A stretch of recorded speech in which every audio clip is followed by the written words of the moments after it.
2 weeks from tonight, October 5th, You Bet Your Life, starring Groucho Marx, will be heard at this time over most of these same CBS stations. We offer you Escape, starring Victor Mature.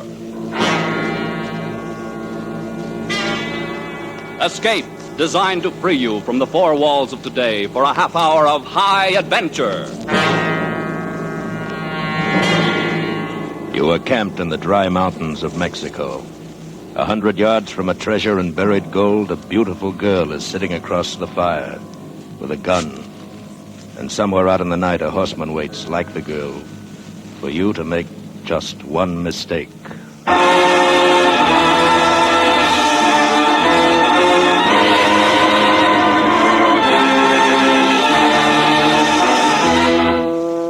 Tonight, with Victor Mature as Toby Manning, we escape to Mexico with a story of conflict between love and a lust for gold, as Jeffrey Household told it in The Fortune of Vargas from his exciting novel, The Third Hour.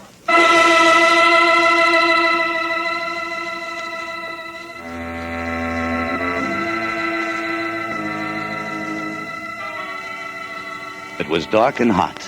The tropic night air was like warm steam.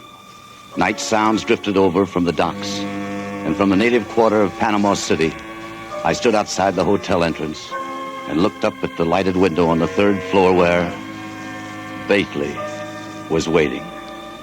After tonight, I hoped I'd never see his ugly face again.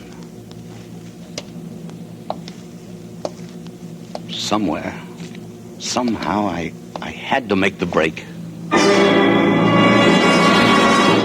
Okay, you can have your 3 weeks off. But you'll never do it. You haven't got the guts to break away. Bately, it doesn't take guts to break away from a lousy job peddling mining machinery in Latin America. Now, look, Toby. You could be South American manager in 10 years if you'd settle down and work at it and stop beating your head against the wall. Yeah. Maybe in 25 years I could retire and drop dead. Look, all I need is one right break, and I'll take it from there. Any kind of a break. You need more than a break, Toby. If one fell right in your lap, you'd play it just so far, and then you'd start doubting yourself. Or somebody else. And that's what would beat you. Maybe so. But I've got the next 3 weeks. Now, look. Every time I come to Panama, you say you're going to quit. Every time you tell me a big chance for real money is just around the corner. Why don't you get wise to yourself? All right. Lay off for me, will you, Bately? Report to me in New York on the 29th. I'll lay out your new schedule for you.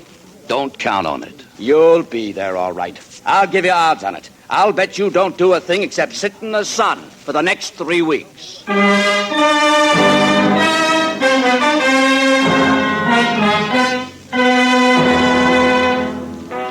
Sit in the sun for 3 weeks. That would suit Bately fine.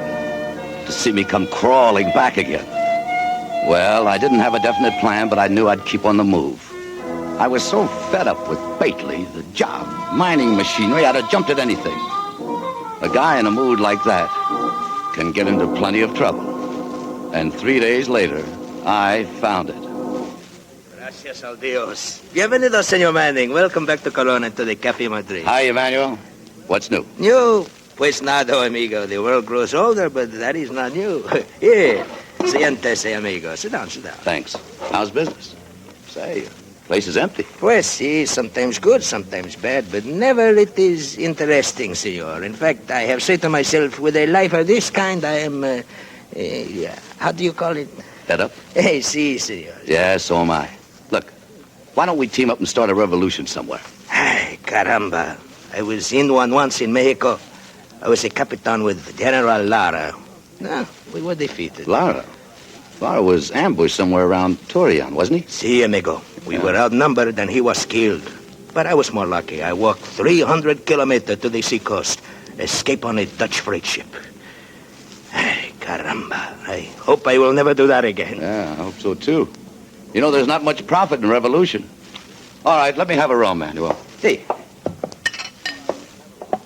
Here you are, senor. Thanks.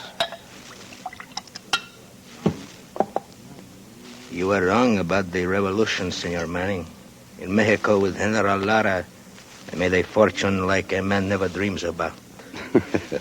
Enough to open this cafe? Look, I don't call that a fortune. Senor Manning, in Mexico is $500,000 in gold, which belonged to me. $500,000? Yeah, sure. It is true, amigo. I swear it. You would take a little chance for that much, perhaps, huh? Perhaps. Bueno. Then we are going to have talk tonight.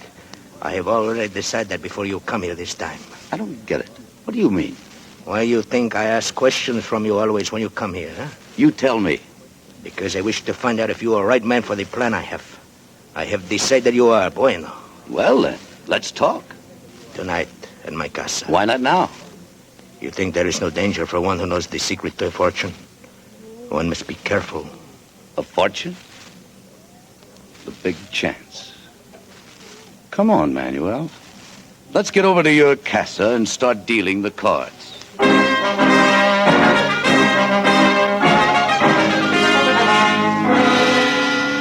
So as I tell you, Senor Manning, everything works according to the plan which General Lara has made. The dynamite explodes and the train is wrecked. Our men break open the freight cars and load the pack horses and ride for the rendezvous at Torreon. Everybody except you and General Lara. Was that it? Si, senor. Yeah. We are the only ones who know of the shipment of gold which is secretly on board. We find it, of course, load our horses and head north to the hills with the Federales close behind us. At nightfall, we bury the gold and ride for Torreon. And 4 days later, General Lara is killed. And I escape, as I tell you. And the gold is still there. $500,000 worth? Si, senor. And I am the only man who knows where to find it. But if I enter Mexico, I will be executed within 24 hours. That is why I need a partner. You've got one. Only one thing, amigo. Do not think that there will be no danger. In Mexico are thousands of bandidos who will cut your throat for 1/10 as much money. And on the other hand, a half a share in a fortune, $250,000. I'd shoot the works for a whole lot less than that. Bueno. Then I will explain to you how to find the fortune. What is it? Cuidado. I hear somebody move outside the window. Vamos a ver. Careful, Manuel. Manuel, away from that door. Here, let me get the lights off. There. Did you see who it was? No. I think the shot come from the bushes across from the door. Well, maybe we better take a look. Let's get to the door fast and step to the side. You got your gun? Si, senor. Okay, let's go.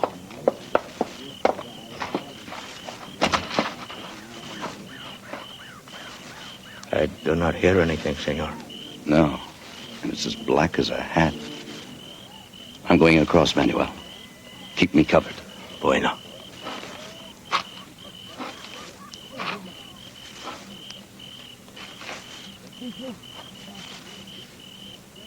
There is nobody there, amigo. No. Whoever it was must have run down the alley there as soon as they fired. Say, you got any ideas? Pues no, amigo. Look, Manuel, if nobody but you and Laura knew about this gold, and Laura is dead, then how come the shot? And why have you been packing a gun? Senor Manning, when there is a treasure so big as this, it is possible that even the coyotes can smell it. You still wish to go on? Yeah, I still wish to go on.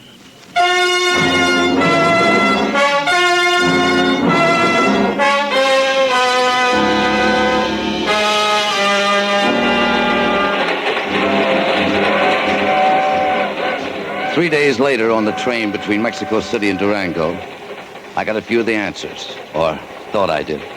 The coach had been empty most of the way except for a couple of soldiers up ahead and a few Indians near the back. I was busy watching for some of the landmarks Vargas had given me, so I didn't pay much attention to the Mexican girl who came in and sat down in the seat opposite. That is, not until she spoke. Senor, you're wasting your time. It's 3 kilometers farther yet. What? The place where the train was wrecked. I said we're not there yet. Honey, I don't think I know what you're talking about. Oh, you're lying. You know well enough. And do not call me honey, senor. My name is Consuela. Consuela? That's a pretty name, honey. Do not play the fool with me. Manuel Vargas tell you where he hide the gold, so do not lie to me. Oh, so it was you out there in the bushes with the gun that night. You know, you're a bum shot. I do not try to hit somebody. I only shoot to have the chance to get away. You are a fool if you think because I am a woman I am weak. I know all the tricks of men. They are perros, dogs, all of them. And I would not trust one that far. Okay, honey, take it easy. Take it easy. I spent a long time to find Manuel in Colon. I watched him. But I learned nothing until you come. And now I am here for my 1/2 share of the gold. What do you mean? Your half? General Lara was my father. So that's your angle. Well, you'll have to work that out with Vargas. I don't know anything about it. I am telling you now. You still think I'm a silly girl who can do nothing, huh? Look, senor. All right, look. It's a nice gun. Now, you better put it back now. You see, honey, if you shoot me, you'd have no one to lead you to the gold. I know where it is. You don't. Si, senor. So you lead me to it. And don't forget, I'm very good at shooting. Okay, honey. For the time being, count yourself in. Gracias. But have no mistake, senor. I shall take my share of this gold, even if I must kill you to get it. You understand? Sure, I understand. We'll argue about that later. And something else, senor. Yes? Do not call me honey.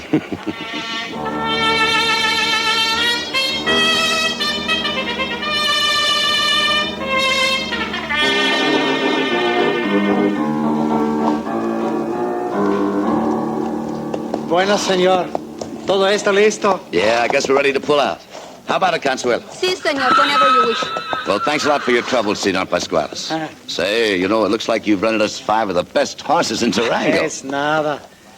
It's very bad country where you are gone, senor. Perhaps you would like to hire a guide. Huh? No, thanks. I know that country pretty well. But of course, seguro. And you are going to call at the mine, you and the senorita, and sell machinery, verdad? Yeah, that's right. I think you need a guide, senor. Some of the mines are very hard to find, especially the gold mines. Gold mines? Oh, well, as far as I know, it's all lead and silver country up there. Pues sí, mostly it is, but there is an old saying, gold is where you find it, verdad? Vámonos, senor. We're wasting time. This man would be of no help to us. How do you know? Ever seen him before? Of course not. Why you ask? Just wondered. I've never seen him before. Vámonos, senor. Come on. Okay, honey. Adios, senor. Vámonos. Goodbye, my children. Ouija, Panchito, have my horse ready to leave at once. I'm going to take a little trip.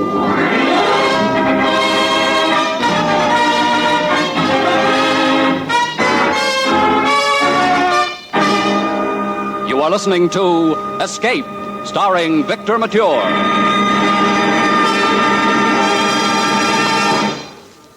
Tonight's a big night on CBS, for the welcome mat is out for 2 of radio's greatest shows, The Bing Crosby Show and the return of Burns and Allen.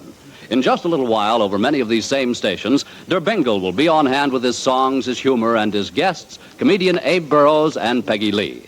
Right after Bing's housewarming, George and Gracie will keep the celebration going with first of their new series. So stay with us tonight for Bing Crosby and for Burns and Allen in their opening shows on CBS, where this fall you hear them all. Tune in this fall for the shows that you love best of all. Listen carefully, here's the address. It's CBS. And now back to Escape, starring Victor Mature.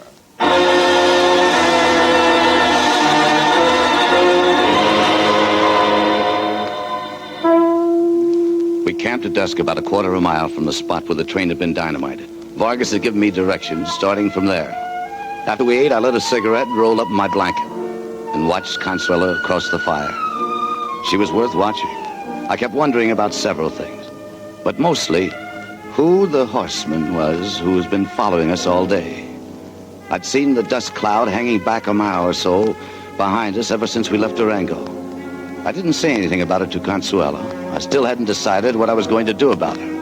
I figured I was fairly safe from her or from anybody else until the minute I tipped off the location of the gold. And right then's when the picture would change, and change plenty.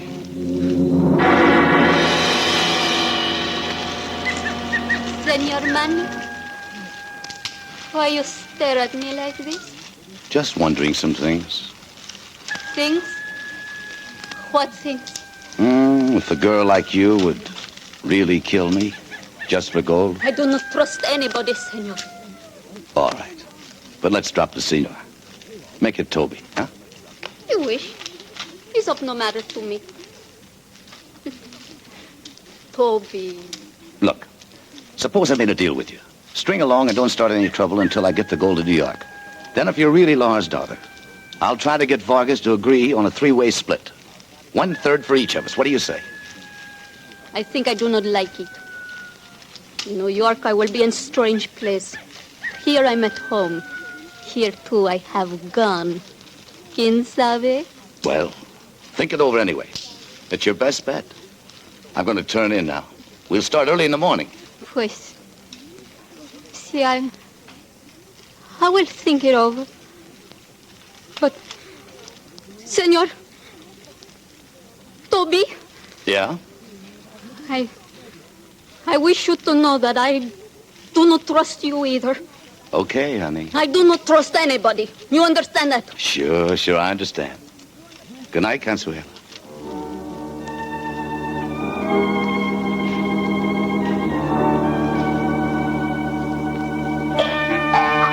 The second day out, the traveling was 10 times as rough. And all day long, that same dust cloud stayed with us, following a mile or so behind.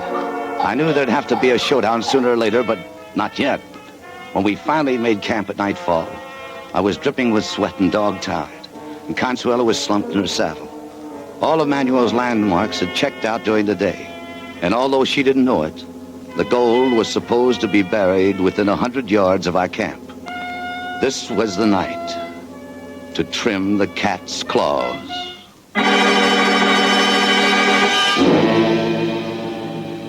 I was counting on one thing, that she couldn't stay awake 2 nights in succession. And I was right.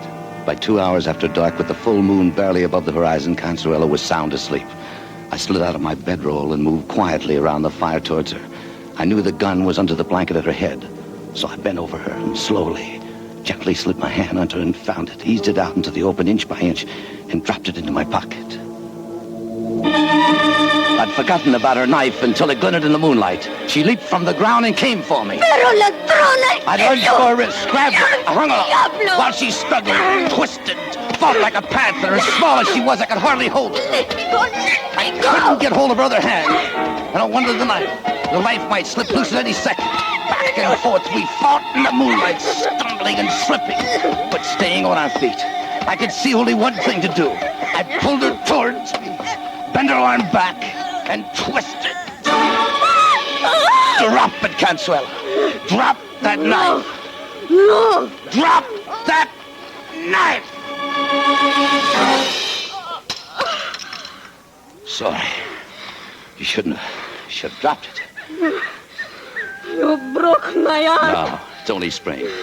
Better than being cut to ribbons the way I'd have been. Why you waste time talking? You think I'm afraid to die? You're wrong. You have the gun, you have my knife. Go ahead, kill me. Why you wait? Wait a minute. Where do you get this idea I'm going to kill you? Seguro, why else you wait for me to sleep, then steal my gun? Oh, you silly little fool. Look, I was trying to make sure you wouldn't take a shot at me after we located the gold tomorrow. You were not going to kill me? Of course not. Look, why don't you get smart and find out you can trust somebody once in a while?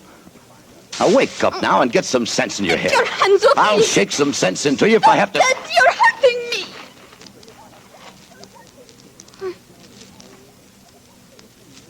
Why you look like that? You little devil. No comprendo. Are you going to... No!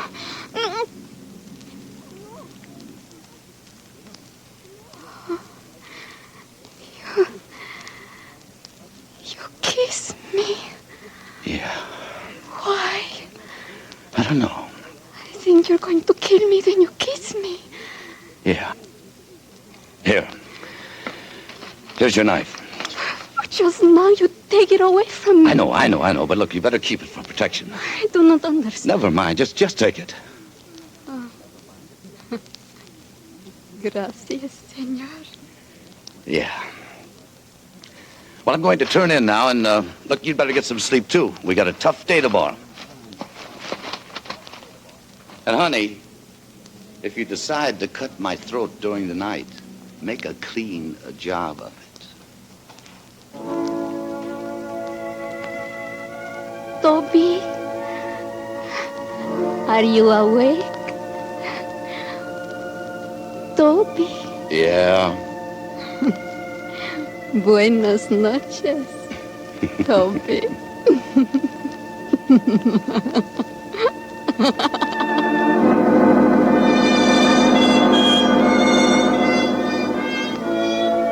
Maybe I was a fool to give her back the knife. Still, if she wanted to kill me, it wouldn't make any difference. She could knock my head in with a rock while I was asleep just as easy. I'd never known a woman like her. At 10 o'clock the next morning, we found the gold.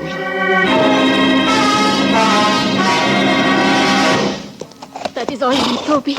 There's no more. No, it's all on the pack horses. Now look, starting right now, we're going to ride hard until we hit the Narcissus River. Somebody's been following us ever since we left Durango. What? How you know this? I don't know who it is or why. Maybe you do. How could I know? Toby, I swear I do not. Okay, here. Now look, you better take your gun back. You may need it in case we get separated. Separate? I'm going to stay with the gold. Sure you are, but you better take the gun anyway. Now come on, let's go.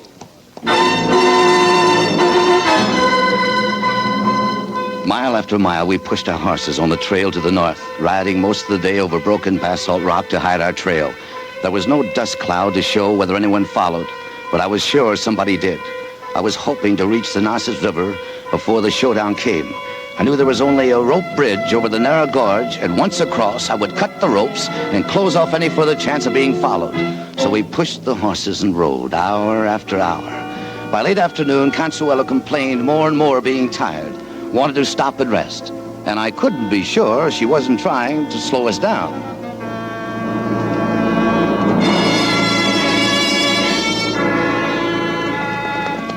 Two hours after dark, we reached the river.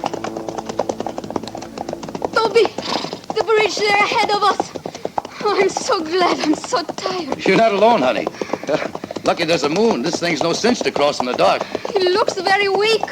He's only held up by ropes. It's safe enough. Whoa, boy. Whoa, now. Whoa. Here. Hold my horse.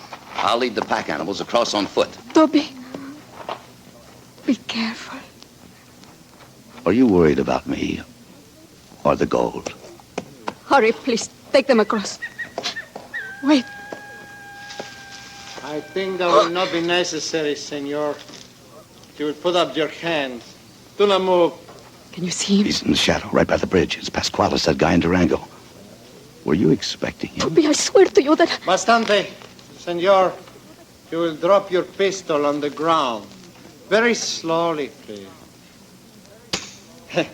Gracias. It was very kind of you to discover the gold for me. How did you know we were looking for it? Oh, I forgot to tell you, in Durango. I'm Sergeante Alberto Pasquales, formerly with the 4th Regiment of General Lara in the Army of the Revolution. One of my father's soldiers. For 5 years, I have waited for Capitan Vargas to come back for the fortune which I knew he had stolen. Stand out in the moonlight, please. Bastante, that's far enough. Now I lead the horses across the bridge, and then I cut the rope so that you cannot follow me. If you move, I will have to kill you.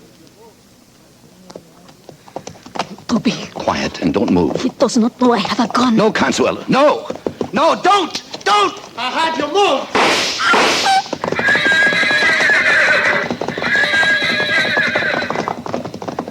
The pack horses reared at the shots. I lunged to stop them, stumbled into Consuelo, grabbed her, and held on her to keep her from falling. The half-mad animals carried Pasquales out onto the bridge and drove him along in front of their pounding hooves. I heard the rope supports creak and groan, and then snap with a loud crack. And like slow motion, the whole end of the bridge gave way.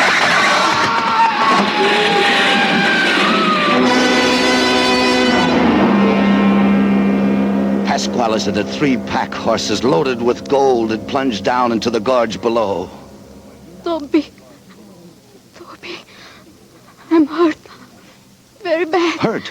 What do you mean? When he shot, I feel the bullet here. No, easy now. Look, you're going to be all right. Now, don't worry. No, I'm not afraid to die. Toby? Yeah. I like it very much when you call me honey. Sure, honey. I'll be calling to that thousands of times. Well, I'll be... Consuelo! Consuelo!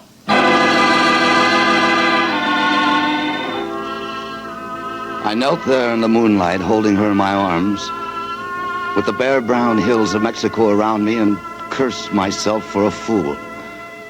The gold was gone, lost in the torrent at the bottom of the gorge.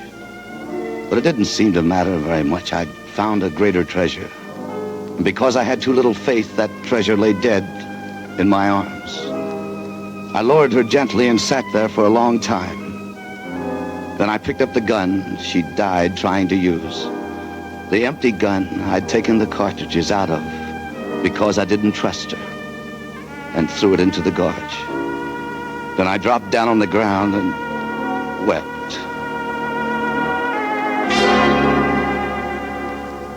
I remembered Bately's words. You need more than a break, Toby. If one fell right in your lap, you'd play it just so far. And then you'd start doubting yourself, or somebody else.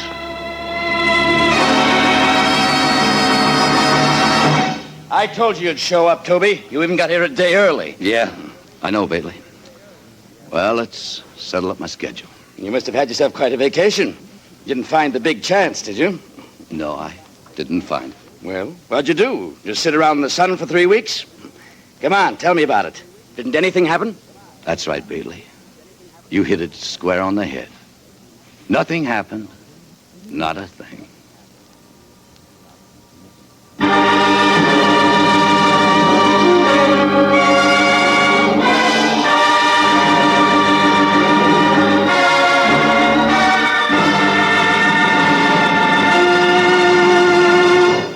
Escape was produced and directed by Gordon T. Hughes. With Victor Mature starring as Toby Manning, tonight we have presented The Fortune of Vargas, adapted for radio by Les Crutchfield. Victor Mature will soon be seen in the 20th Century Fox Technicolor production, Wabash Avenue.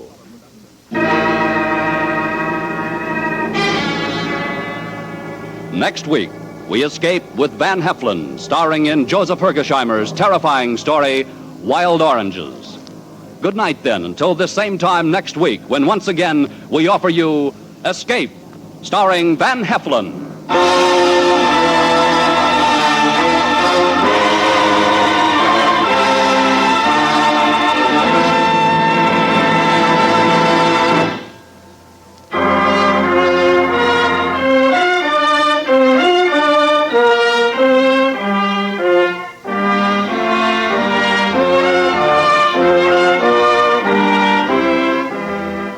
This is CBS, where Bing Crosby can be heard every Wednesday night. The Columbia Broadcasting System.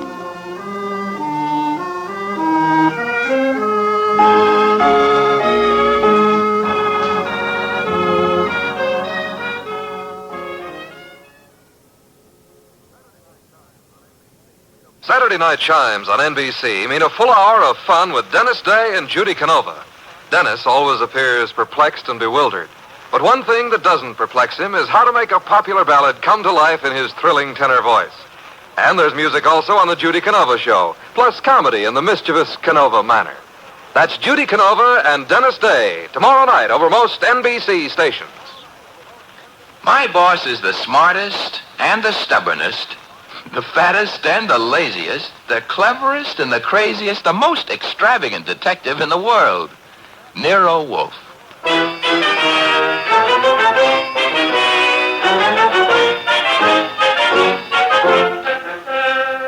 It's the transcribed adventure of The Case of the Careworm Cuff, with that brilliant, eccentric private detective, orchid fancier, and gargantuan gourmet, Nero Wolfe, starring Sidney Greenstreet.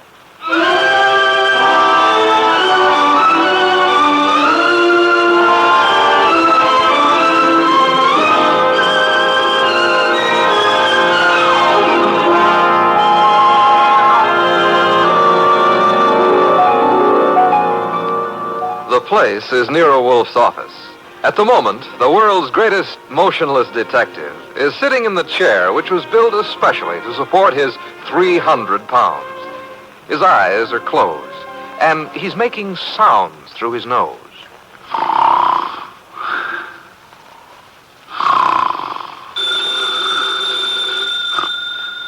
Archie. Archie. Archie! Yes, Mr. Wolfe, what is it? The phone, if you please, Mr. Goodwin. But it's on your desk, only 8 3/4 inches from your left elbow. All you have to do is lean forward. Found it, Archie? What do you think I am, an athlete? Hello. No, wrong number, mister. Well, I'm sorry, Mr. Wolfe, if that old phone awakened you. Wrong number, and I was not asleep. I was merely concentrating. On what? We're out of work. There's nothing to concentrate on. May have escaped your errant attention, Archie. But there are other subjects for thought besides murder. Sure, blondes. And blondes. You're right at that, brunettes. Phooey.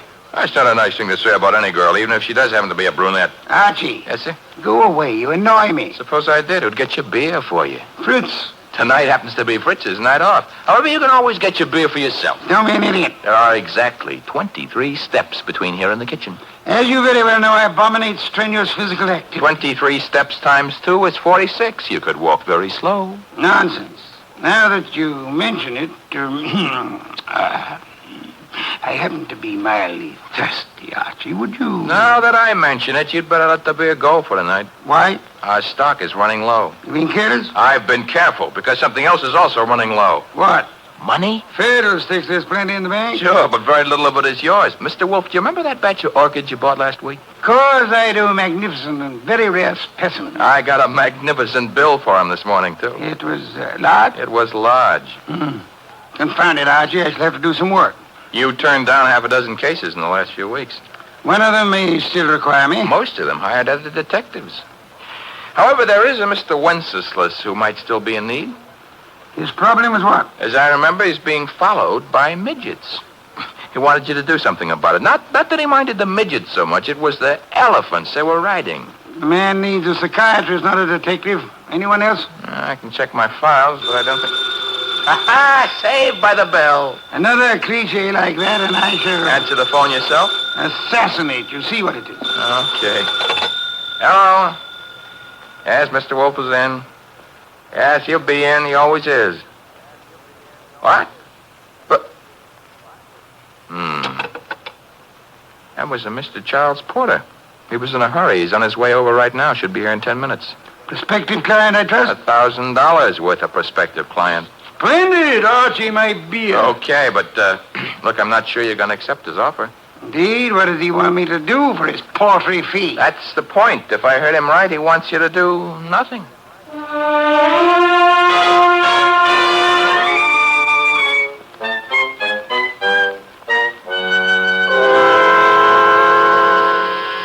The door, Archie. Yes, sir. I hear it. Mr. Porter? Naturally, I'm Charles Porter. Who else would I be? It's a large field. Never mind. Come on in. I'm Archie Goodwin. Where is Wolfe? Mr. Wolfe is in here. Mr. Wolfe, this is Mr. Porter. Good evening. Fat, aren't you? It's moderately noticeable. Archie, a chair for Mr. Porter. Don't bother. I'm too impatient to sit. When I have business to take care of, I take care of it quickly. Very well. Send him out of the room. Mr. Goodwin, nonsense. He's my assistant. He remains. I don't like it. Archie, show Mr. Porter out. Now, wait. There's no need to get temperamental. Perhaps I'm a little abrupt. Rude. I'm a worried man. And impatient. You're wasting time, Mr. Porter. I suppose I am. The reason I came to you...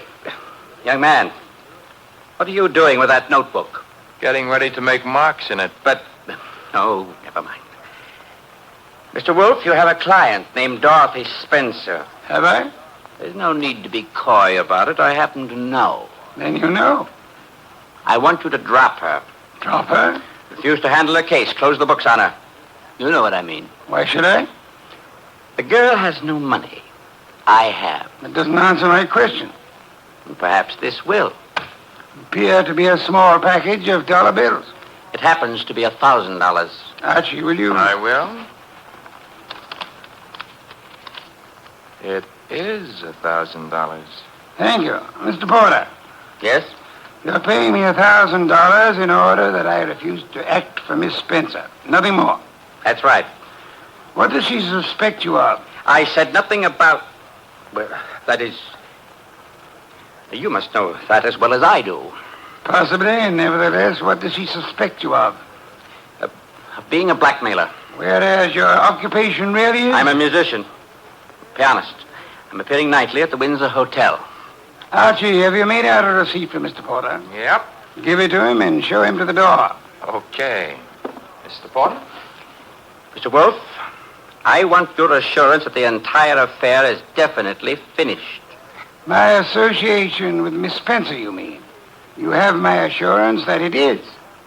You will forgive a classical illusion. The Cabo. Thank you. Good night. Mr. Wolfe, I have a secret about Mr. Porter. He smells. Some perfume or other. More important, his right coat cuff is more worn than his left cuff. And a carver happens to be a musical term meaning start again from the beginning. Oh? Porter thought it meant finished. Therefore, Mr. Porter is a liar. His ignorance of common musical term indicates that he's not a musician. The worn right coat cuff, that he is an office worker. That's kind of leaping to a deduction. But even if Porter's a liar, Mr. Wolfe, there is something else. He paid you $1,000 to drop a client named Dorothy Spencer.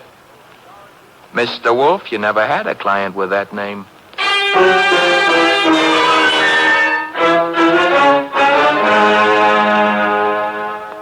Well, that's that. Dorothy Spencer is not in. Anyway, she's not answering her phone.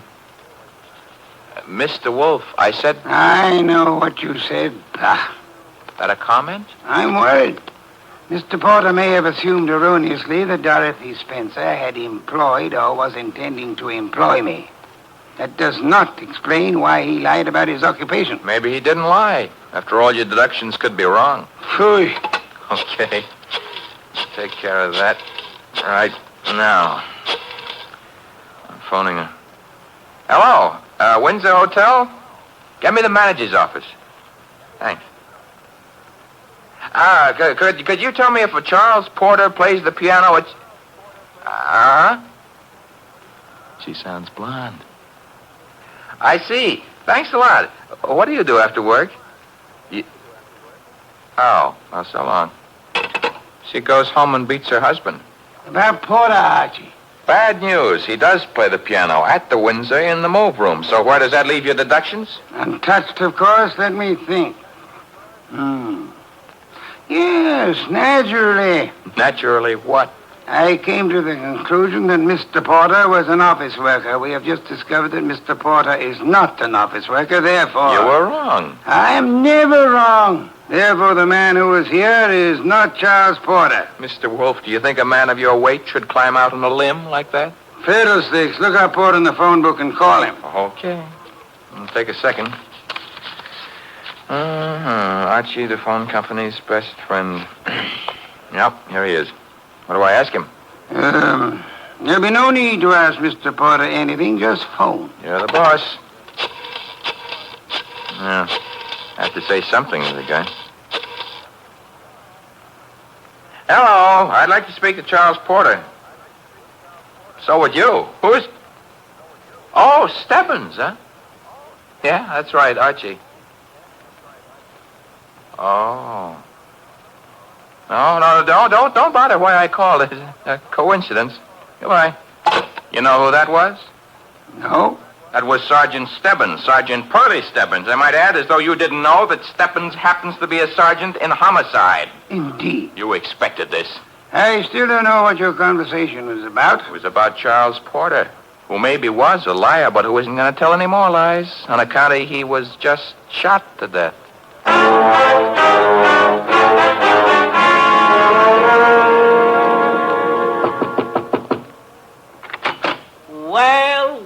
Well, if it ain't Archie Goodwin. Come Come in, Goodwin. Thank you, Sergeant Stebbins. I've been expecting you. Oh, that's sweet of you to say that, Pearlie.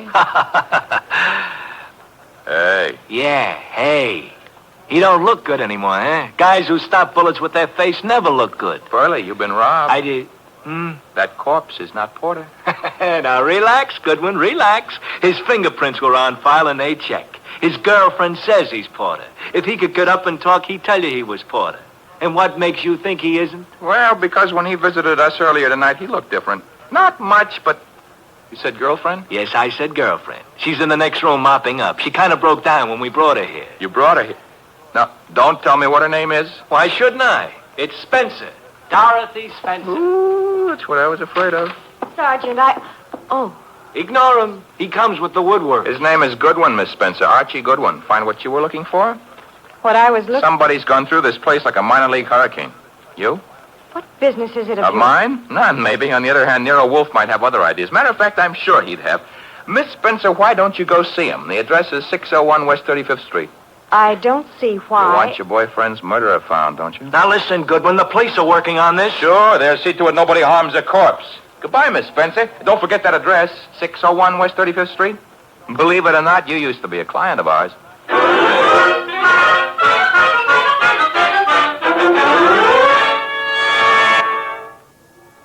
Oh, Mr. Wolfe, you're getting to be so brilliant, it's boring. Phooey. That is, All right, tonight you deserve it. I'll get you another can of beer. But this is the last one. Unless you promise to do some exercise, like maybe standing up and sitting down 5 minutes a day. Thank you.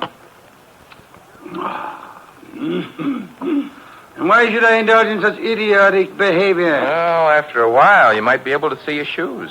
I've already seen them. Oh, that was 20 years ago. Things have changed. No more buttons. Hey, that must be Dorothy Spencer. She's undoubtedly young and beautiful. You deduced that from the way she pressed the buzzer? I deduced that from the gleam in your eye, Bah. Bah, all you want. I'm going to keep that gleam shining. Hello, Miss Spencer. Come in. Thank you.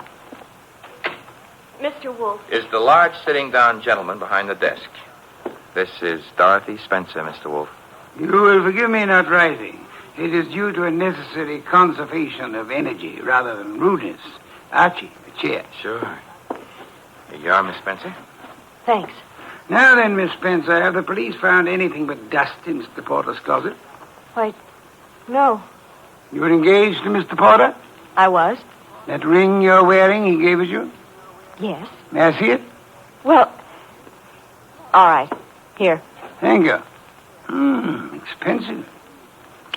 Very expensive. You may have it back. Miss Spencer, why are you marrying Charles Porter? I loved him. Phooey. Mr. Porter, according to Archie's description, was twice your age with considerably less than half your attractiveness. Love may perhaps be blind, but it is not astigmatic. I don't know what you mean. What were you searching for under the nose of the police? Nothing. Nothing at all. How did your fiancé earn his money? He played the piano at the... Phooey, what he earned there in a year wouldn't begin to pay for the ring he gave you. Would you like to try again? I don't know how he made his money. I suggest that you do. I suggest that he earned money by the same method that he induced you to consider marrying him. Blackmail. Oh, but... Why was he blackmailing you? Old letters I'd written when I was too young to know any better. Your motives for murdering Porter would be twofold, then. Recovery of blackmail material and the avoidance of marriage to a man you dislike. I didn't kill Charles. No doorbell, Archie. Get Miss Spencer into the kitchen. Once. Must be the police. Yeah, let's go, Miss Spencer. Right through that door. And stay there until I call you. Front door, Archie. Mr. Wolfe, do I know Dorothy Spencer's here? You know nothing. A simple role for you to play. I haven't got time to resent that insult right now, but wait until the next time you drop a collar button. Well, bless my soul, if it isn't dear old Inspector Kramer. How is the homicide department? Where's Wolfe? Big surprise. He's sitting. Mr. Wolfe? Good evening, Inspector. Where's Dorothy Spencer? This is not the Bureau of Missing Persons. The district attorney would like to talk to her. I shall tell her so the next time we meet. Yeah, that could be right now. She's in this house. I don't see her. Mind if I look around for myself? You have a search warrant, of course. It so happens no, but... Archie, the inspector's leaving. Okay, I'm leaving. I suppose by the time I get back with a warrant, she'll be in Hoboken. Hoboken? Where's that? Look, Wolf, you can go too far. One of these days you won't be able to talk yourself out of it. Trail me to the door, Goodwin, to show what a good detective you are. Ooh, Inspector Kramer doesn't love us anymore. Unfortunate. Archie, take Miss Spencer to a respectable hotel. Register her under an assumed name. She is to stay there until notified otherwise. Luckily, the good inspector neglected to inform us that she was the leading suspect in a murder case. Hence, we are not accessories after the fact, and I don't want her arrested for murder as yet. Her beauty has won you over. You will then return here immediately. Okay. What are you going to be doing in the meanwhile? Archie, shall be thinking.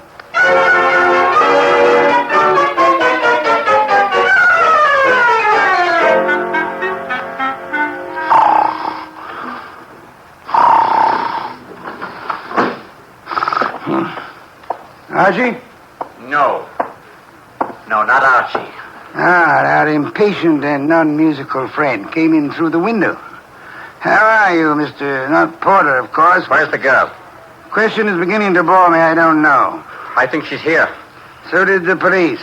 I might add that they were slightly closer to the truth. Incidentally, what makes you think she was Porter's accomplice?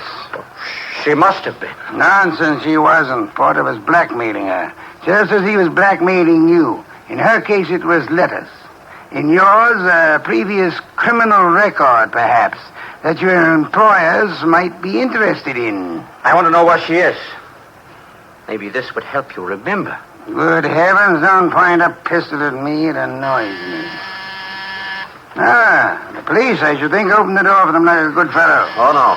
I'm leaving. But if I don't find that girl, I'll be back.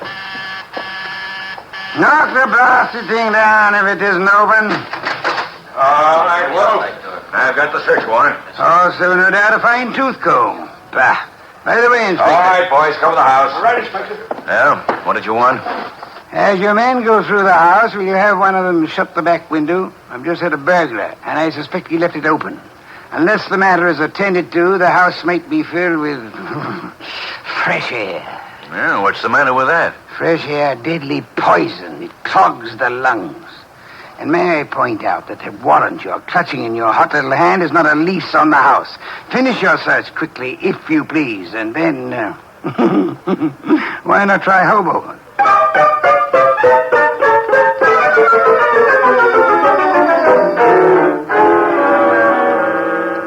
So I just missed the inspector, huh? You did? That I can stand. I'm sorry about the burglar, though. Perhaps we can arrange to have you meet him in the morning. He left his calling card with name and address on it? He dropped his handkerchief here on my desk. Oh. It's a handkerchief. It smells. So it does. But, all of our unknown friends' clothes carry the odor. Therefore... Yeah? You will go out immediately to the nearest drugstore, buy a specimen of every cake of soap manufactured in this country.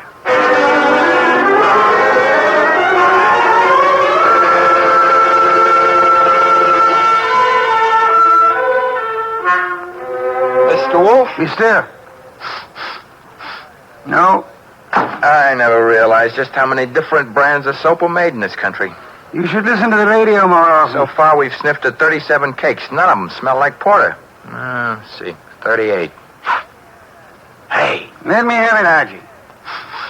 Yes, the soap. It's labeled Orchid Ovals.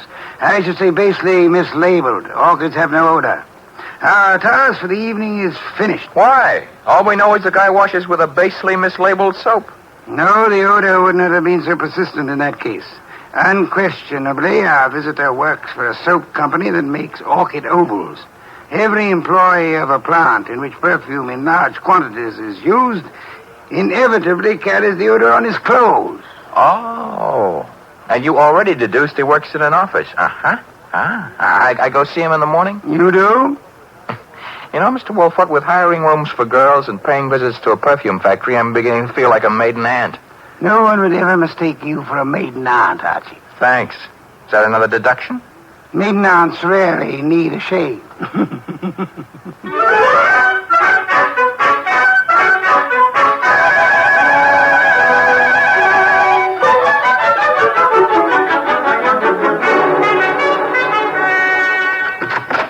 Wolfe. Good morning.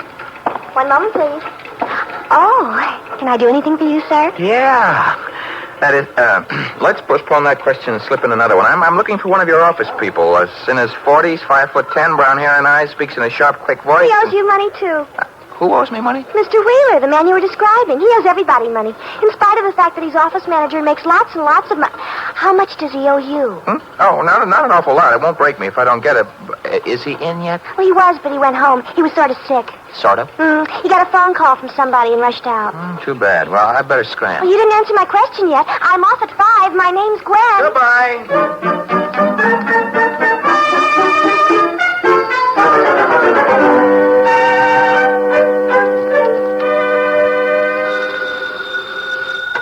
Wolfe speaking. Archie here. Unknown's name is Wheeler. He left the office this morning sick after he got a mysterious phone call. Bad, probably. Get to Dorothy Spencer at once and bring her here. Right. I'm at Wheeler's house now. Thought I'd better check. His wife's here, too. Blonde? Uh-huh. How could you tell? Fatuous smirk in your voice. Get out of there fast, and don't stop to console Mrs. Wheeler.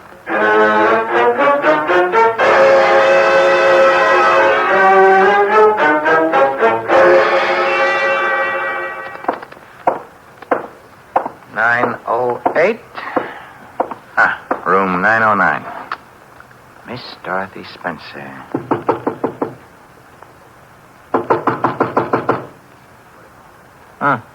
Nobody home. Shut that door behind you, Goodwin. What? Never mind pulling triggers. I'll shut it. Oh, Archie. I would prefer silence. Keep your hands high, Goodwin. It's unhealthy. All the blood had run into my head. Archie, he murdered Charles. He did. Tut, Mr. Wheeler. You really shouldn't have. It's against the law. Get into the bathroom, both of you. I already shaved. I phoned him. I thought maybe he had my letters. Porter couldn't keep his mouth shut about his other He victims. was going to force Dorothy to marry him. Did you find his material, Wheeler? Yes, in an office. He read it as a front. It's all burned. And why all the melodrama? You know about me, so does she. I can't trust anyone. Get into the bathroom, I said. Look, let's not lose our heads about this. Get moving, Goodwin. I like it here. All right, then. Here is where you'll get it. Hey, wait a minute. Something's wrong. I got shot and Wheeler fell down. I shot him, Goodwin. Stebbins.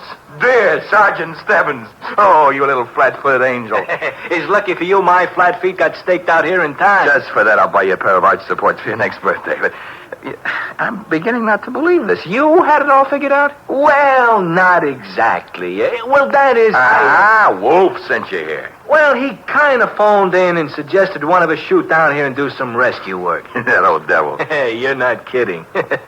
What are you laughing about? Wolfe wasn't sure whether you'd need rescuing from Wheeler or... Stop killing yourself with your own jokes. Or whether Miss Spencer would need rescuing from you.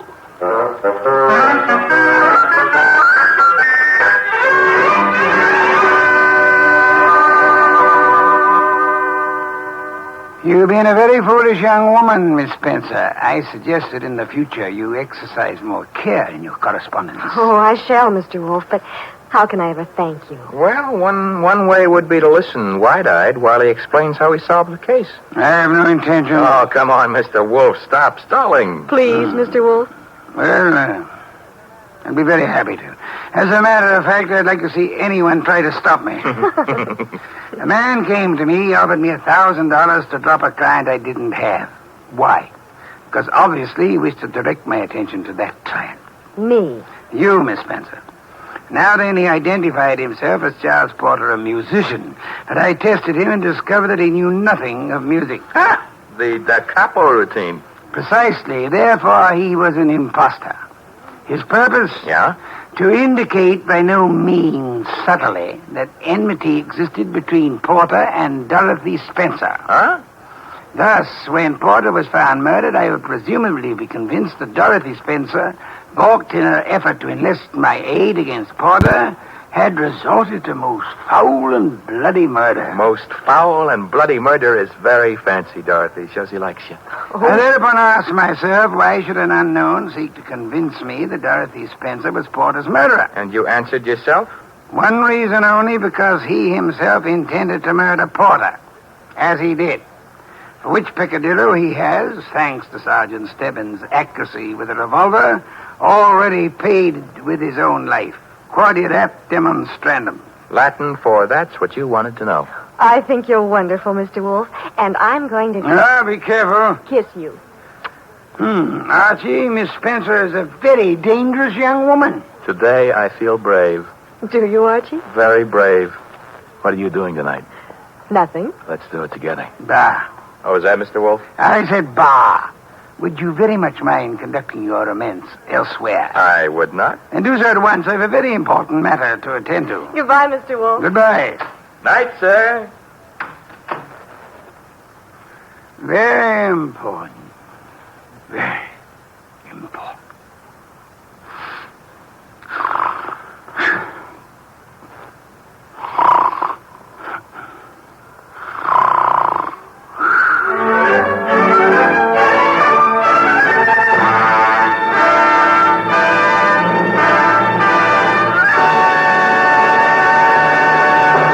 You have been listening to The New Adventures of Nero Wolfe, starring Sidney Greenstreet.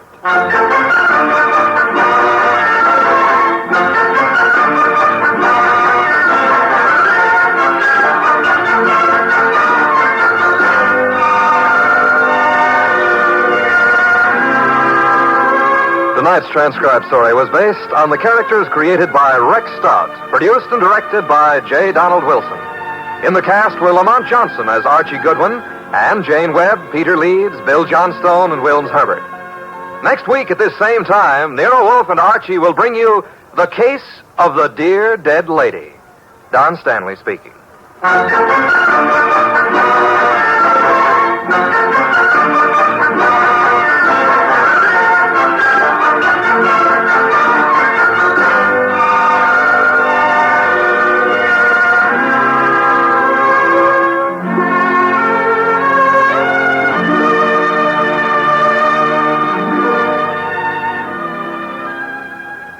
Three chimes mean good times on NBC. The NBC chimes are excited about the big show. An hour and a half every Sunday night with Tallulah Bankhead as Femme-C. Comedy with stars like Jimmy Durante, Fred Allen, Jack Carson, Groucho Marx, and a host of others. Music with Meredith Wilson, Mindy Carson, and many more. It presents drama with Mr. Jose Ferrer and many more leading stars of Broadway and Hollywood. It's The Big Show. Starts Sunday, November 5th on NBC. This is Chester William Bendix Riley. The Man Called X follows on NBC.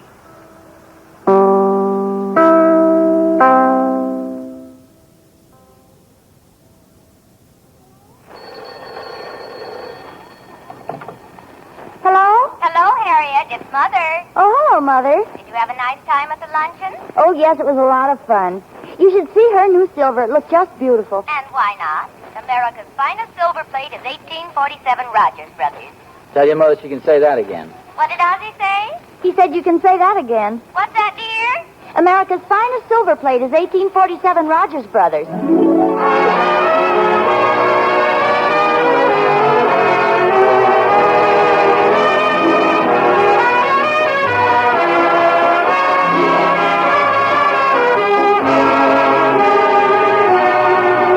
America's finest silver plate is 1847 Rogers Brothers. From Hollywood, International Silver Company, creators of 1847 Rogers Brothers Silver Plate, presents The Adventures of Ozzie and Harriet, starring America's favorite young couple, Ozzie Nelson and Harriet Hilliard.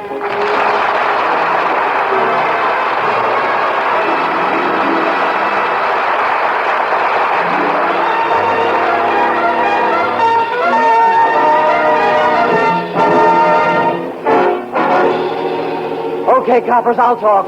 Only no more questions. Please, no more questions.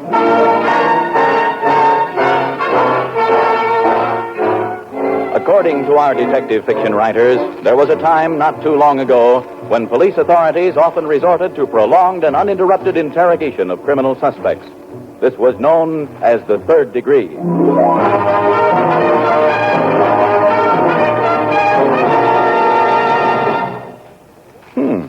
I wonder what that's got to do with the rest of this. Oh, well. As we pay our weekly visit to the Nelsons of 1847 Rogers Road, we look in on a typical family scene. A scene that probably happens at your house practically every night in the week. Ozzie is leaning back in his favorite easy chair, glancing through the evening paper, and Harriet casually asks, Anything exciting happened downtown today? Oh, I'm sorry, dear. What'd you say? I said, what happened downtown today? Nothing special, just, same old stuff. Who'd you have lunch with? Lunch? Oh, yes, I had lunch. No, I say, who did you have lunch with? Oh, I had lunch with George Dunkel. Did you eat at the Elks Club? No. Where did you eat? We ate at the Emporium down in the grill room. Who did you say you ate with? I ate with George Dunkel. I had scrambled eggs, corn muffins, and milk. And the corn muffins were burned to a crisp. I rode home on the bus with Joe Randolph, and he had a sore thumb. Questions. Holy smokes, Harriet, what is this, the third degree? Well, I should think you'd be very happy to know I take such an interest in things. Stop being so grouchy. I'll get it, although it's probably for you. Hello? Hello, Harriet, Ruth Hodges. Oh, hello, Ruth. We had such a good time at the luncheon today. Well, I was so glad you could come, dear. Wasn't it a pity Betty Randolph couldn't make it? Yes, she had a headache, didn't she? Well, she said she did, but I know the real reason. Now, don't you dare tell anyone. I haven't told another soul. My phone's been out of order. But Joe and Betty Randolph have separated. Oh, that's awful, Ruth. Isn't that terrible? I just hate to talk about it. Now, listen to this. Betty found a picture in Joe's wallet, a very curvaceous blonde in a skimpy bathing suit. No. Yes. He tried to tell her it was his grandmother. Well, Ozzie met Joe downtown today, but he didn't say anything about that. Oh, was Ozzie downtown today? Well, then he must have seen the big fire at the Emporium Grill. Really? Well, Ozzie and George Dunkel had lunch there, but he didn't say anything about a fire. Oh, did Ozzie have lunch with Dunkel? Well, how's his broken arm? Whose broken arm? Well, George Dunkel. Didn't you know he broke his arm? Well, no. Ozzie didn't say anything about that either. Well, that is strange. Well, I have to be going, dear. All right, Ruth. Thanks for telling me all the news. You're welcome, dear. And Harriet. Yes? Don't forget, you heard it here first. Ozzie? Stop reading the paper. That was Ruth Hodges. You're sure nothing interesting happened today? No, Harriet, I What told about you. the fire at the Emporium? Oh, that. Well, I told you the corn muffins were burned. Fire wasn't much. They had it out in a jiffy. Well, what about Dunkel? Ruth said he had a broken arm. Oh, yes, that's right. I meant to tell you. He had his arm in a sling. How did he break it? Well, I don't know. Didn't you ask him? Well, of course not. I figured if he wanted to tell me, he would have. Golly, what curiosity. Well, it isn't a question of curiosity. It just seems a little silly. A man sits there with a broken arm, and you don't even ask him how he got it. Well, maybe he lost a bet on the election, and the other guy got to break it. They were giving some pretty big odds, you know. You also met Joe Randolph, but you didn't say a word about him and Betty being separated.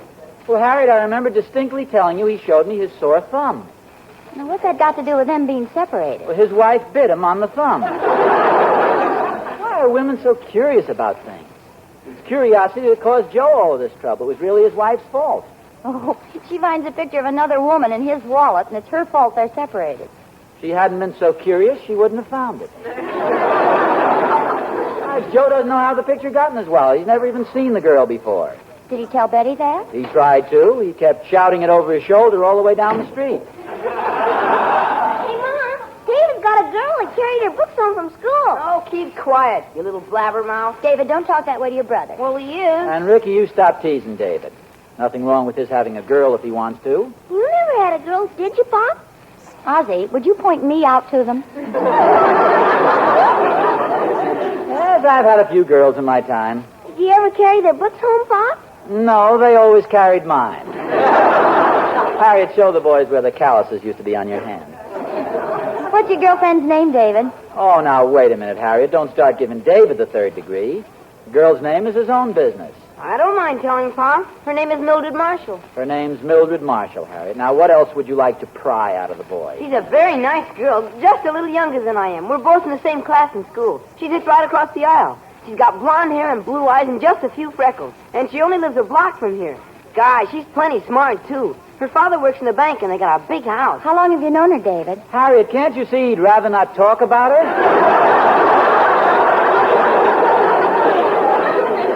Curiosity. She handed him a note today. I saw her hand it to him. Did she, David? Yeah, it's nothing much. If you want to hear it, I'll read it. Here it is. Better let me read it first, David. If it's one of these little personal things, we won't read it. I guess this is all right. What does it say? Easy, dear, easy. It says, I owe David Nelson 5 cents. I loaned her a nickel for ice cream today. Mom, would you say I have a nice nose? Oh, yes, David. I'd say you have a very nice nose. Why? Mildred says she thinks I have a nice nose. She likes my smile, too. What do you think your next movie's going to be, Tyrone? Come on, David. Let's go throw the football around. Okay, but you better be careful of my nose. Well, I guess David's growing up. Oh, the poor little guy. The way you gave him that 3rd degree. Oh, stop it. Naturally, I'm interested in what my own family's doing. Aren't you interested in hearing about what I did at the luncheon this afternoon? Not especially. I know it's hard for women to understand, but, well, men just aren't naturally curious like women are. I suppose you wouldn't be interested if I told you a rather attractive girl said something about you today. Not especially. Did an attractive girl say something about me? Why, are you interested? Well, not necessarily. I'd just like to know who she was and what she said. Who was she? Oh, now who's curious? I'm not curious. I'm just interested. Who was this ravishing creature who said the wonderful things about me? I didn't say she was ravishing. You said she was attractive. Look, you don't have to tell me who she was.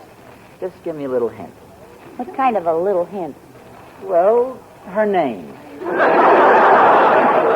Well, if you'll admit that you're just eaten up with curiosity and that men are just as curious as women, I'll tell you. Oh, Harriet, for heaven's sakes. No need to be childish about it.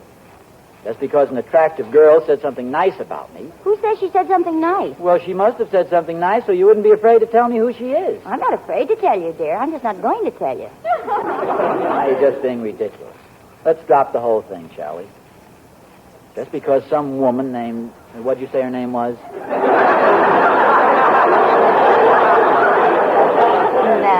No, that's my trick, dear, and it doesn't work. Hey, I'll bet I know who it was. Was it Dorothy, what's her name? Dorothy, what's her name? Yeah. Well, what's her name? Do you know? Dorothy Douglas. No, it wasn't Dorothy Douglas. Was it Florence? No. Was it Vera? You gonna name every girl you ever knew clear back to kindergarten? Oh, somebody I knew in kindergarten. Just worry about it a little while, dear. I have to finish getting dinner. Was it Frances? Or Catherine? Harriet, was it Catherine? A tall, blonde girl with dark hair? Harriet? Harriet?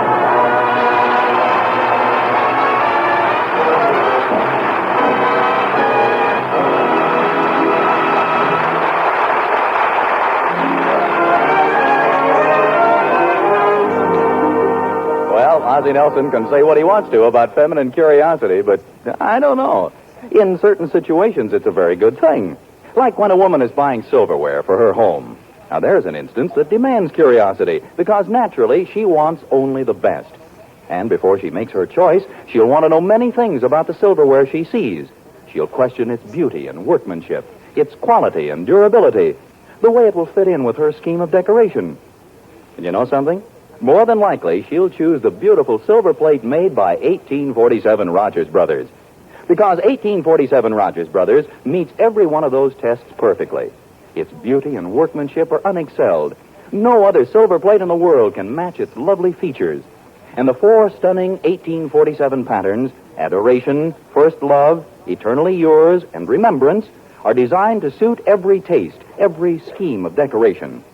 It's no wonder 1847 is owned and loved by more women than any other. It is the best, the finest silver plate in America. Yet, amazingly enough, it hasn't gone up in price since 1945. See it tomorrow, why don't you? The one and only 1847 Rogers Brothers.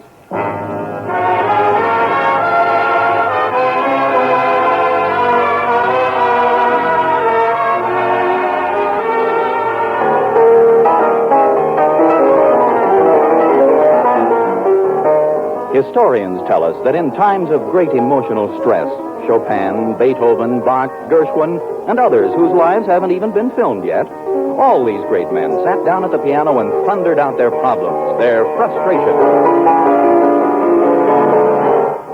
And so Ozzie Nelson, lord and master of 1847 Rogers Road, sits down at the keyboard to seek the answer to his problem.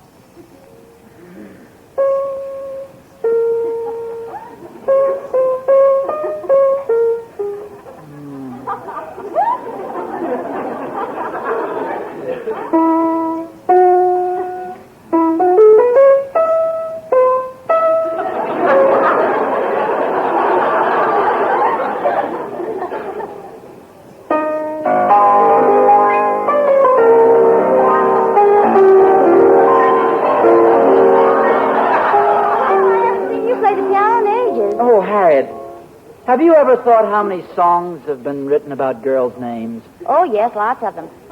Margie, Louise, Josephine, Mary. Oh, yes, there was a song called Mary. Mary, yes. No, I don't imagine it's so difficult to write a song. All it takes is a little imagination and musical curiosity. I really hadn't thought much about it. As a matter of fact, imagination and curiosity are closely related. Did you know that? No, dear. Oh, a definite tie. You see, imagination is thinking, and curiosity is wondering. You see the connection? Imagination is thinking, and curiosity is wondering. No, I don't see the connection yet. I'll put it bluntly. I'm wondering who that girl was, and at the same time, I can't help thinking what'll happen to you if you don't tell me.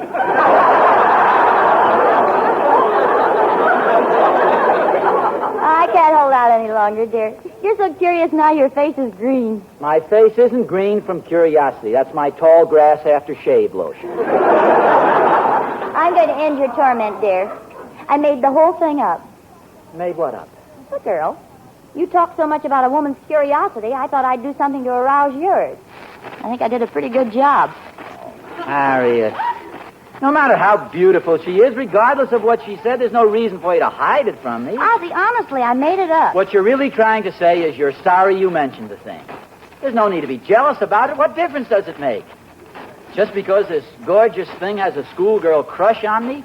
We've been married now for 12 years. We've been married for 13 years. Oh, yes. We've been married for 13 years. I'm not going to run off and leave you.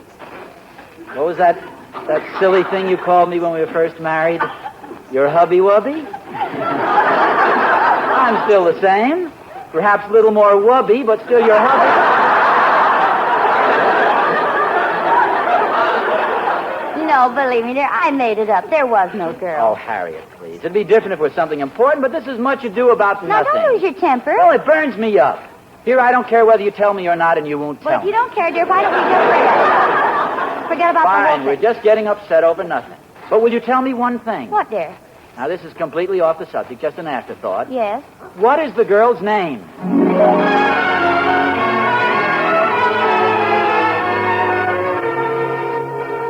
Hi, Oz. Hello, Thorny. Ah, you sound mighty low. Nothing wrong, I hope. No, not exactly. It's just that Harriet's been acting very, very strange. I don't understand women. They're so darn curious. Yeah, my wife's the same way. Always curious. Wants to know where I've been. Who did I meet? Where did I spend my money? Where did I get any money to spend? Been going on for centuries, I guess. Has Harriet been asking you a lot of questions? Questions, millions of them. She can give me a regular third degree, and that's okay. But let me ask her one simple little question, Thorny, and it becomes a big thing right away. I don't seem to follow that. Well, I wanted to find out who a certain girl was. Girl? What girl? Well, Harriet went to a luncheon today, and while she was there, some beautiful, shapely girl said some wonderful things about me. Oz, there's nothing wrong with Harriet. It's that girl that's out of her mind.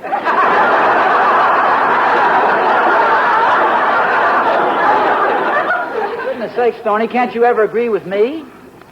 Now, I may not be the handsomest man in town. I agree with you 100% there.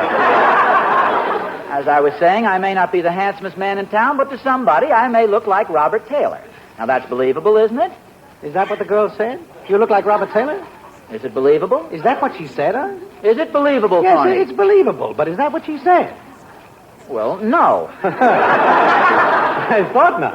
I couldn't possibly believe that. Well, you just said it was believable. Well, we weren't getting anywhere the other way. What did the girl say? Oh, just some very nice complimentary things. It isn't important. What is important is Harriet's attitude. She's jealous, Thorny. So jealous she won't tell me who the girl is. You never can tell what a woman's jealousy will do, Oz. I knew a girl once had a pet frog. The girl's name was Betty Clark. What was the frog's name? Jacques Dupre. Oh. Anyway, Oz, everything was fine until the girl next door to Betty got a pet frog, too. Betty got as jealous as could be of that other girl's frog. And what really burned her up was when the other girl got more warts than she did. Women's jealousies are amazing. Yeah, they certainly are. Now, tell me more about this friend of Harriet's who said you look like a frog. Well, she complimented me, Thorny. I'm not sure what she said, but it must have been pretty nice, or Harriet wouldn't be so darn afraid to tell me who the girl is. Say, I don't mean to butt into your family problems, Oz, but I think I know a very simple way to find out this girl's name. Oh, really? Not that it makes so much difference, but what's your idea? Well, it's very simple. Tell Harriet you found out who the girl is. Tell her it's some old flame of yours who happens to be visiting in town. Then make up a real wild story about this girl and yourself, and when you have Harriet dying to hear more, stop. Stop? Stop cold. Refuse to say another word until she tells you who the girl really is. She'll blurt it out. Her curiosity will kill her if she doesn't. Thorny, I've got to hand it to you. You're a genius at times. I am clever. Let me know how you make out, will you, Oz?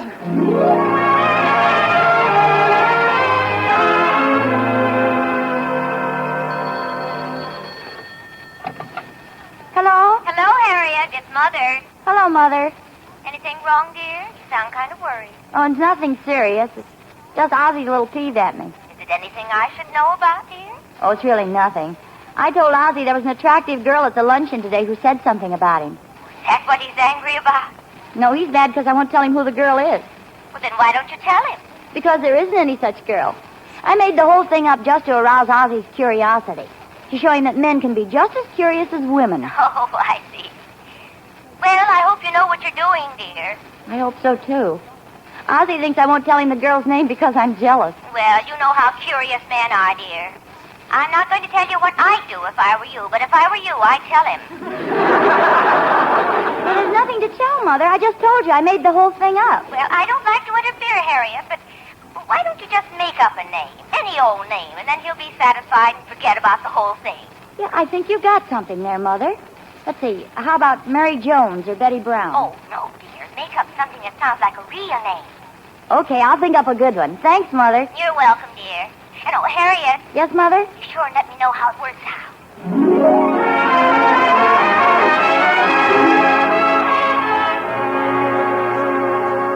Harriet, In the kitchen. I've got a little surprise for you. I know who that girl is. You do? Mm-hmm. That rate's a bigger laugh than you're giving it. Why didn't you tell me Liza Cromwell was in town? Who?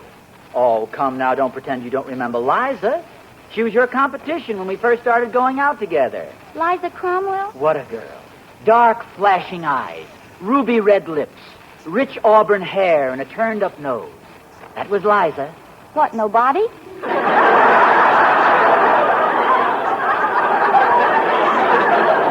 Roll that jealousy, Harriet, and stop being so curious about her. You know that time I was supposed to take you to the barn dance, and I called and said I couldn't make it? I was allergic to banjos. They always made me talk with a twang. Go on.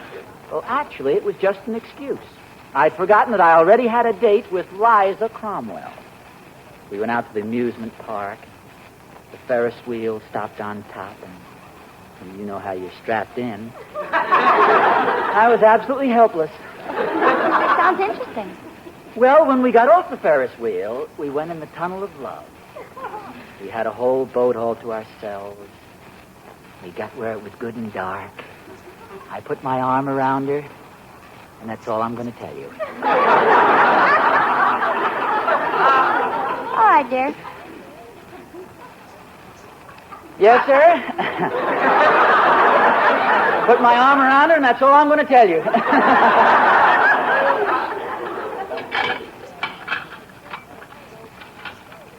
Then I pulled her head over on my shoulder, and that's all I'm going to tell you. Would you put these salt and pepper shakers away for me, dear? Yeah, give them to me. Pulled her head over on my shoulder, and put my other arm around her. Do you get that picture, Harriet?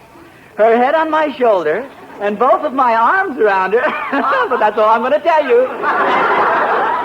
Harriet, are you listening? Yes, dear. Then we went into the tunnel of love again. Ozzie, you're on the wrong track. The girl at the luncheon wasn't Liza Cromwell at all. I knew you'd crack. What was her name? Constantina Waffle Mix.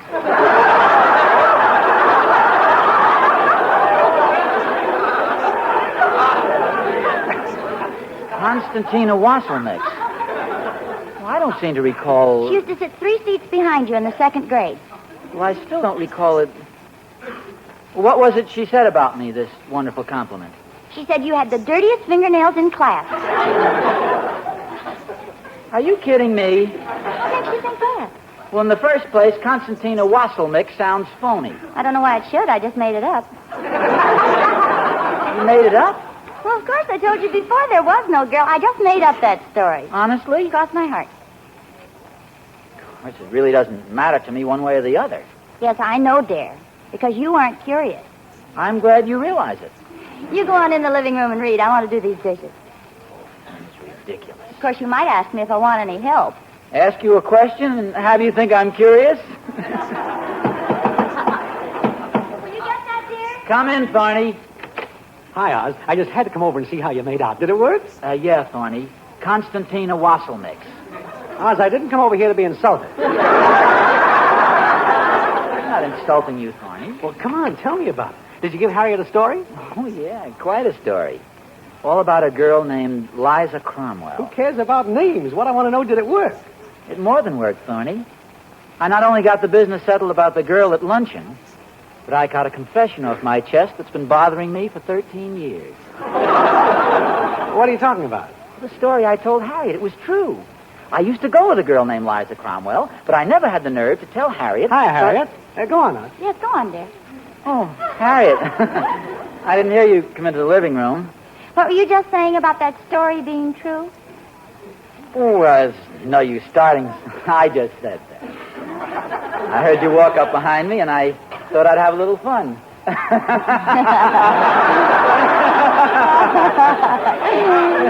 You thought you'd have a little fun. You know, Oz, I think you're going to have some.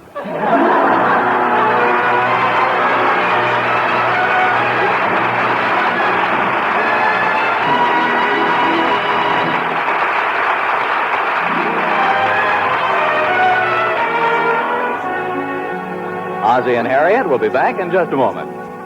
Say, you know, our boy Ozzie really has a remarkable memory. He remembered the name of a girl he had a date with 13 years ago. That's good. I remember a certain Thanksgiving dinner that took place 13 years ago, Mr. Smith.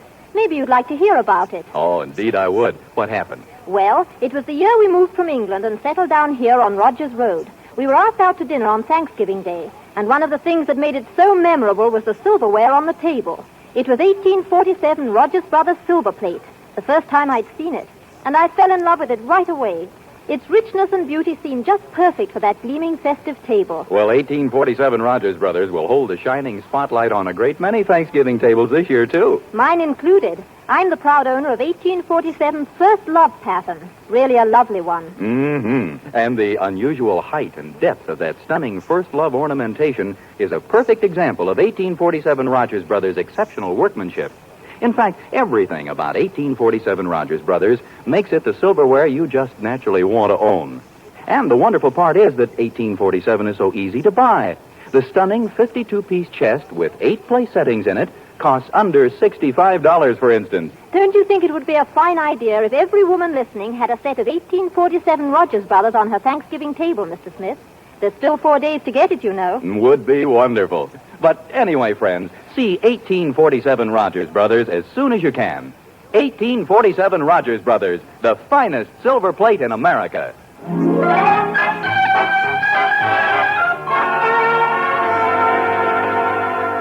You know, dear, I just happened to remember. Somebody did say something nice about you at the luncheon today. Oh? Who was it? Narcissus Blumjagger? Nope, it was me. I said I have the most wonderful husband in the whole world.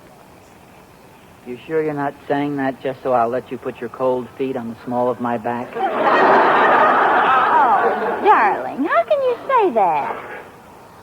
There they go.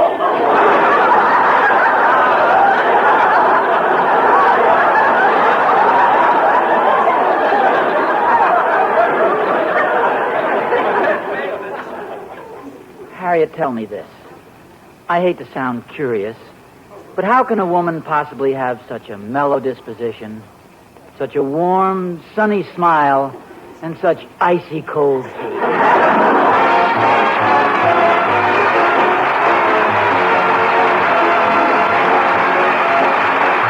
Tune in again next week to another adventure of Ozzie and Harriet, starring Ozzie Nelson and Harriet Hilliard. And remember, America's finest silver plate is 1847 Rogers Brothers. Yes, Harriet, America's finest silver plate is 1847 Rogers Brothers.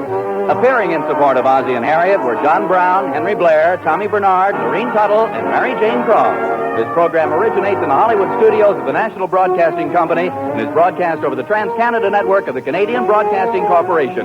Vern Smith speaking.